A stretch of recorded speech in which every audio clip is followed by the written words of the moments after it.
The pounding on my door at 3 a.m. jolted me awake. Through the peephole, I saw Emma, my 19-year-old sister, drenched from the rain, mascara streaking down her face. When I opened the door, she collapsed into my arms, her small baby bump visible under her soaked sweater. "They kicked me out," she sobbed, shivering. "Mom and Dad," they said I'm a disappointment, a disgrace. They found out about the baby, and they threw me out into the rain. My name is Sarah, and at 26, I never expected to find my teenage sister at my doorstep in the middle of the night, pregnant, alone, and devastated. But knowing our parents, I wasn't surprised. Appearance meant everything to them. What would the country club think of their unmarried, pregnant daughter? I helped Emma to the couch and wrapped her in a warm blanket. "Let me make you some tea," I said, trying to keep my voice steady despite the anger building inside me. As I walked to the kitchen, my phone buzzed with messages. "Mom, don't you dare help that disgrace. Mom, if she's at your place, send her back. Now. Dad, your mother is right. Don't get involved." My hands shook as I read their words. Emma's soft sobs from the living room made my decision easy. I blocked their numbers and focused on making tea. "They're texting you, aren't they?" Emma whispered. "Telling you to kick me out." I handed her the cup and sat beside her. "They did. And I blocked them. You're staying here as long as you need." Emma's eyes widened. "But your job, your life, I can't ask you." "You're not asking," I said gently. "I'm offering. That's what big sisters are for." The next morning, Emma told me everything. The baby's father, a college freshman she'd been dating, had dumped her the moment she told him about the pregnancy. Our parents' reaction was even worse. They demanded she get rid of it or leave. When she refused, they threw her out at night, hoping the neighbors wouldn't notice. "I didn't know where else to go," she whispered. I looked at her, really looked.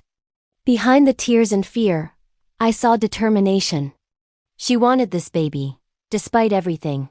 "Then they don't deserve to know," I said firmly. "My spare room is yours. We'll turn it into a nursery." Emma burst into tears again, but this time they were different. Over the next few weeks, we worked together.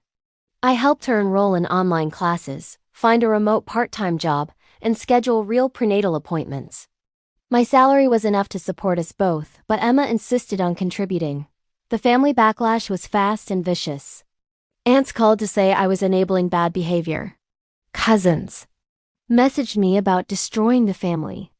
Even our grandmother suggested I was making a mistake. Let her face the consequences. She said, "She is," I replied. "She's choosing motherhood and finishing school. Those are adult consequences." The holidays arrived. No invitation, no card, nothing. So we made our own traditions. We painted the nursery a soft green. We assembled the crib, or rather, I assembled while Emma supervised and ate pickles straight from the jar. One evening, she looked at me with tears in her eyes. "I'm sorry," she said. "For what? Eating all my pickles?" She laughed weakly. "No. For ruining your life." "You didn't ruin anything," I told her. "Mom and Dad did. Their reaction, that's on them, not you." As winter settled in, Emma bloomed. She kept her grades up, worked hard, and prepared for the baby with quiet strength. But one December evening, I came home to find her in tears. "Mom found my new number," she whispered. "She said she hopes I fail. That I'll crawl back when I realize what a mistake this is." I took her phone. "Then let's prove her wrong. Not for her, but for you." Weeks passed. Emma's belly grew. Our bond grew. And then one morning, everything changed. There was a knock at the door. Our mother stood outside, perfectly put together as always. "I know you're in there," she called. "We need to talk." Emma panicked. I squeezed her hand. "Go to your room. You don't need this stress." I opened the door but kept the chain on. "What do you want, Mom?" "People are talking, Sarah. Do you have any idea how embarrassing this is?" "The Hendersons saw Emma yesterday. She looks ready to pop." "She's 7 months pregnant, Mom. not dying of shame like you. Don't be dramatic. We can fix this. I've spoken to a private adoption agency. Stop right there, I snapped. Emma is keeping her baby. She's finishing school. She's working. And she's doing amazingly well without you. Mom's face hardened. She's ruining her life. And you're enabling her. The only mistake was expecting you to act like a mother.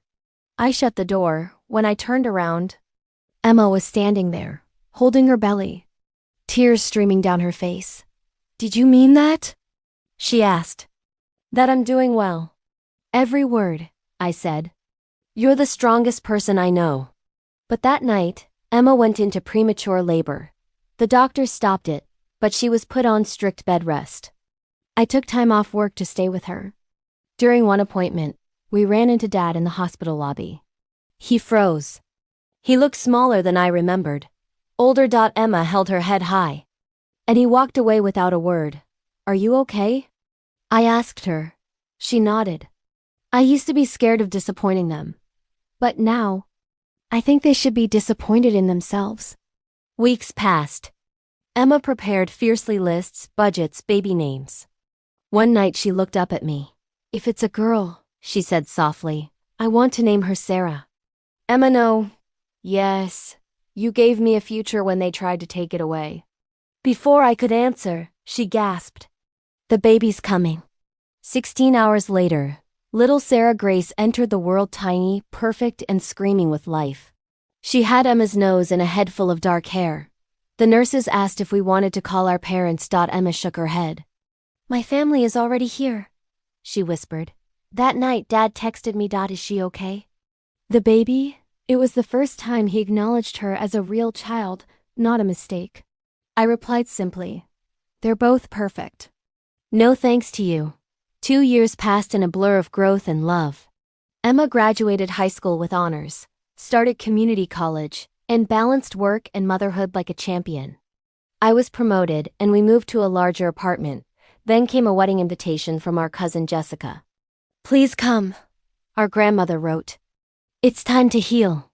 The day of the wedding, Emma dressed baby Sarah in a tiny purple dress to match our bridesmaid gowns.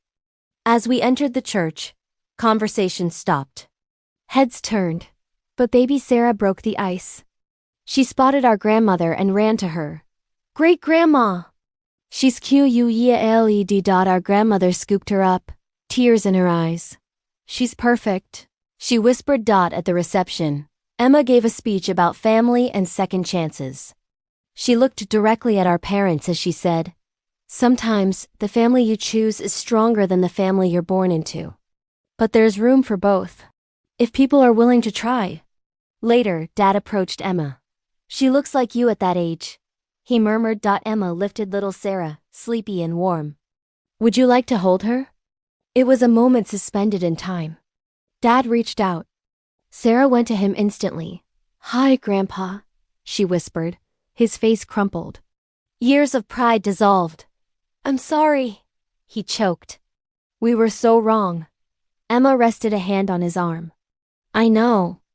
But Sarah doesn't. She only knows love. Maybe. We can start there. It wasn't perfect. Healing never is.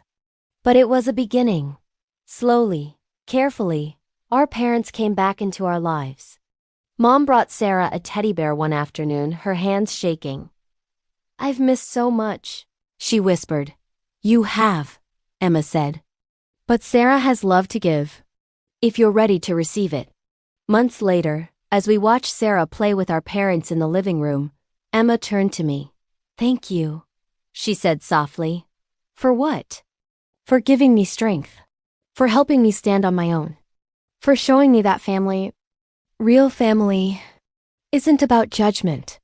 It's about love. I hugged her. You did the hard work. I just opened the door that rainy night. You opened so much more, she whispered. Across the room, Sarah ran toward us. Mommy? Auntie Sarah. Look what Grandpa taught me. She showed off her new dance move, making everyone laugh. I caught Mom's eye. This time, the regret was mixed with hope. Emma squeezed my hand. We did it. she whispered. Yes, we had.